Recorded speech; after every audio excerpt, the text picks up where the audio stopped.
What's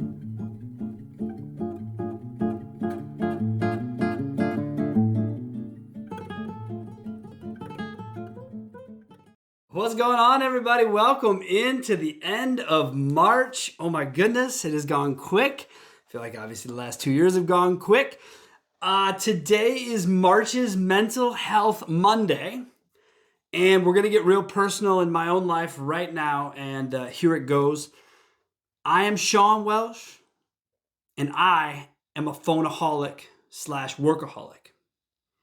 And I say this to you tongue-in-cheek for some fun, obviously, but not really, because ultimately I've been able to beat a lot of addictions in my life. As a matter of fact, it's my personality. It's who I am. It's in my roots to be addicted to things if that's the case. And so I am. And when I was younger, it was drinking. Kitty, what's up, man? We were just talking about you being on the show, and here you are again. When I was younger, it was drinking, drugs. If you had it and I could do it, I did it. That's not to brag. It's more about being the fact that I'm open to almost anything. That's the kind of person I am, and I'll take it to the extreme. And so I have to know that about myself. So when I was younger and I had a drinking problem, I ended up consulting my father, who is a long since been sober guy, and we were basically just talking about our experiences, and his experience was much different than mine. You know, he was really someone who went out on the weekend and just got after it. You know, where I just had like enough all week, and just that's all I did all week. And it was the concept, you know, his idea was, why have one when you can have 40? And mine was, well, why not just have 6 and just be perfect, you know, every day? And so they were different. And I realized through that conversation that if I could manage my addictions for me, what works for me, then I'll be okay. And I give you all of this context because this silly fucking device, I cannot manage to do it. Okay? And I've been able to, I quit smoking one time. All right? That much I'm proud of. I never went back and forth. I quit one time, but I quit because I worked myself through a phase program that I had created for myself over 90 days to just wean myself out. And so now with the phone, I've gotten the use of a therapist, which to some ends helped me more just kind of communicate about my problem than it has fixed my problem. And again, there's not going to be a fix to it. Not in my life, not the way I live. Patrick Moore, I don't know where that puts me on the prehab scale, 0 to 5. I really don't. But every addiction I have, I'm able to manage for my life and get what I need out of it for my life. The phone is different because it is so interconnected to work. We've just got some jamming tunes going on here in the background. The bosses, we're just jamming today. Yes, that was one of our favorite bands. Let's say keep playing it. No, and so again, when the phone, I haven't been able to master it because it is so intertwined with my work life, right? So I don't get into things like, I don't have games I don't have shit like that on my phone, all right? I was gonna say to you, I don't have Facebook, but I have the work equivalent, which is LinkedIn, okay? So my point is 90% of the time I'm in my phone is work related. If you take out LinkedIn and don't consider it work related, then it's probably more like 70% of the time I'm in my phone. But I'm in LinkedIn. I do a lot of work there. That is a big part of the job. It doesn't matter. The other 10% is nonsense. It's sports, news, stories, bullshit. This is where we don't need to be. And honestly, even on the other 70%, I could do much better. But the reality is, I know it's an addiction because I follow the same habit. And I can't even show you this right now because this is as far away as I get from my phone and it's recording this video. All right? So I can't even show you that if you looked at my phone with a reflection, you'd see this fucking map on there.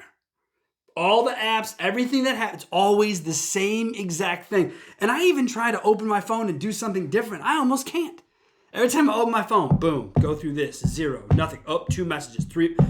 That's it. All fucking day. All day. And because I have clients and contacts from coast to coast, the hours seem to blend together. It seems to never be any day, actually, because you're talking to someone early on the East Coast, late on the West Coast. I realized, though, leading up to this show, that the reason I needed to do this was A, put it out there and admit to the world what I am and who I am. My wife already knows. That's why she's laughing. But B, and more importantly, to say to myself, I've got to find a plan. I've got to get better for me. Okay? Because if y'all ever hear about me being single, it's because of my phone. Okay? Truth.